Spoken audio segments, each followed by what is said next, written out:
12 habitudes clés à prendre en 2022. Ça fait plusieurs mois que je réfléchis à un gros projet sur la chaîne pour cette année. Et roulement de tambour, ça y est, j'ai trouvé. Bon, je vous préviens, c'est un énorme challenge, du coup c'est assez excitant.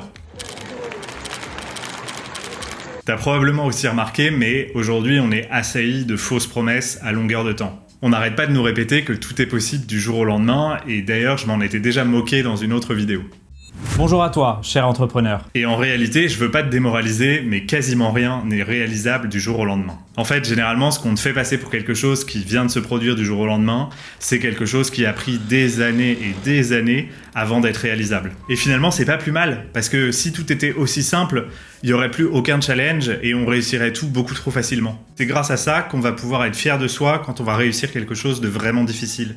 Du coup, si tu ne réussis pas aussi bien que les gens qui te font croire qu'ils ont réussi quelque chose du jour au lendemain, c'est parce qu'en fait, tu te compares aux mauvaises personnes. En fait, sans trahir un secret, personne ne réussit dans tous les domaines. Généralement, quand quelqu'un réussit quelque chose d'exceptionnel, c'est surtout parce qu'il y a dédié toute son attention et suffisamment de temps et d'énergie sur le long terme. Du coup, c'est ça qu'on va faire ensemble cette année. Le principal problème que j'ai personnellement, et je pense que c'est très probable que tu aies le même, c'est qu'on essaye de tout changer en même temps.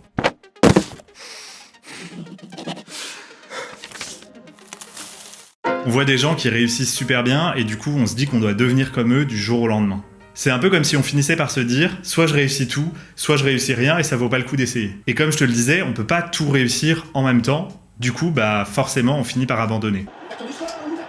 Ça fait plusieurs années que j'essaye de perdre du poids et au lieu de me concentrer uniquement là-dessus, j'essaye en parallèle de faire du sport, de me remettre à la lecture et de faire 3 ou 4 choses en même temps. Bon comme tu t'en doutes, j'ai encore du poids à perdre. Depuis quelques années, j'ai pris conscience que je raisonnais plus en fonction des résultats que je voulais atteindre à court terme plutôt que de penser à moyen et long terme. Du coup, plutôt que d'essayer d'implémenter une seule bonne habitude et de faire ça bien dans le temps, j'avais tendance à essayer d'en implémenter 2 ou 3 et d'en arrêter 1 ou 2 autres. Et tu t'en doutes bien, c'est absolument pas réaliste de faire ça. Partant de tous ces constats-là, ce que je te propose, c'est que tu te joignes à moi en 2022 pour mettre en place 12 bonnes habitudes. Et pour ça, on va se concentrer sur une seule bonne habitude chaque mois. Et donc concrètement, qu'est-ce qu'on va faire ?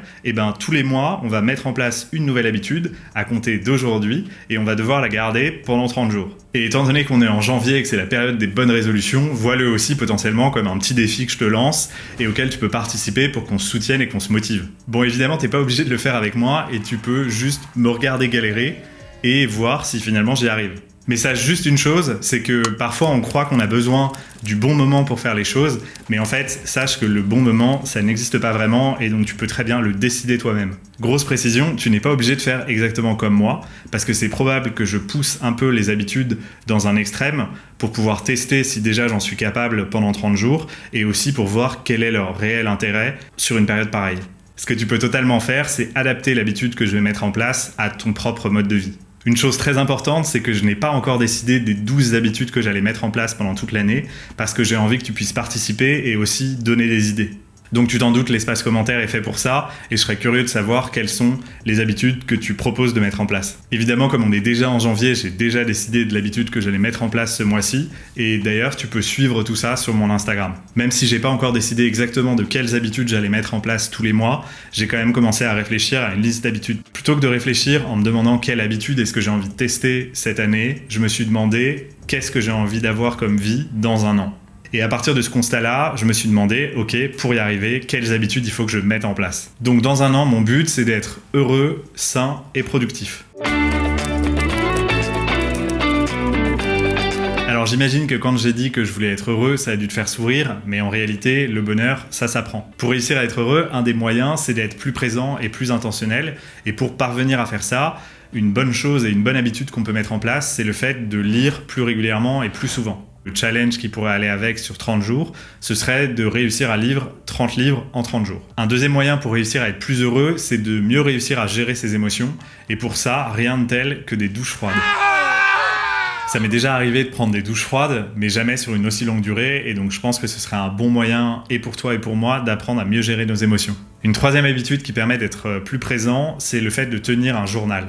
Et en fait, dans ce journal, l'idée, c'est d'écrire ses pensées et ce qu'on a accompli pendant la journée. L'intérêt que je vois dans le fait de tenir un journal, c'est que ça permet de se vider la tête, de repérer les problèmes récurrents et aussi d'être plus conscient de ce qu'on a fait pendant sa journée. La quatrième habitude que je pourrais mettre en place aussi, c'est le fait de méditer, mais alors c'est déjà quelque chose que j'ai l'habitude de faire, donc l'idée là, ce serait plus de le faire sur des périodes de 10-15 minutes, mais de le faire carrément 1 heure par jour. La cinquième habitude à laquelle j'ai pensé et qui est en lien avec le minimalisme, parce que j'avais envie et j'ai envie quand même de tester une habitude purement minimaliste, c'est le fait de ne pas dépenser quoi que ce soit en dehors des achats vitaux. Mais j'avoue qu'a priori, ça me semble pas super difficile. Je l'ai probablement déjà fait dans le passé sans m'en rendre compte. Du coup, je serais curieux d'avoir votre avis et vos idées sur des habitudes minimalistes. Ensuite, comme je vous disais, en 2022, j'ai envie d'être sain et donc là, j'ai pensé à plusieurs habitudes qui pourraient m'aider à l'être. La première habitude, ce serait le fait d'arrêter la caféine pendant 30 jours. En ce moment, je bois pas mal de café et donc je pense que ce serait un bon challenge de totalement arrêter sur une aussi longue période. La deuxième idée d'habitude que j'ai eue, c'est le fait de ne plus manger de sucre pendant 30 jours. Et donc l'idée là, en fait, ce serait finalement de ne plus manger d'aliments transformés. Et du coup, je serais curieux de savoir si je suis capable de le faire pendant 30 jours et surtout quels seraient les effets sur ma santé. La troisième habitude est un peu en lien avec la précédente et c'est le fait d'arrêter le gluten parce que je soupçonne d'avoir une certaine intolérance et du coup, je serais curieux de voir ce que ça ferait sur une période aussi longue et si vraiment je me sentirais mieux. Comme je vous le disais, j'ai toujours été plutôt sportif, mais j'ai encore jamais mis en place une routine sportive que je tenais extrêmement régulièrement avec des jours fixes, etc. Donc je serais curieux de réussir et de me challenger là-dessus pendant 30 jours. La dernière idée, qui je pense est assez originale, ce serait le fait de travailler sur ma souplesse.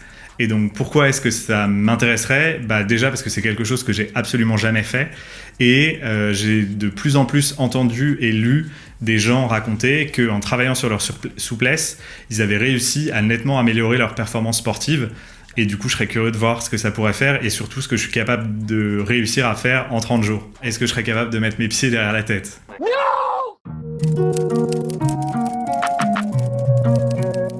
En 2022, j'aimerais aussi être productif et pour ça, j'ai pensé à pas mal d'habitudes qui pourraient m'aider. Parce qu'évidemment, j'ai envie de continuer à publier une vidéo par semaine et d'améliorer la qualité au fur et à mesure comme je le fais depuis le lancement de la chaîne. Donc pour réussir à faire ça, je pourrais par exemple essayer de passer 30 jours sans réseaux sociaux. C'est probablement un des challenges les plus difficiles aujourd'hui et du coup, je pense que c'est aussi un de ceux qui aurait le plus d'impact. Parce que je pense que ça me ferait gagner beaucoup de temps et je serais très curieux de voir exactement l'impact sur ma santé mentale. Parce que je pense qu'il y a quand même une grosse différence entre savoir que c'est mauvais pour soi et s'en rendre compte en faisant l'expérience par soi-même.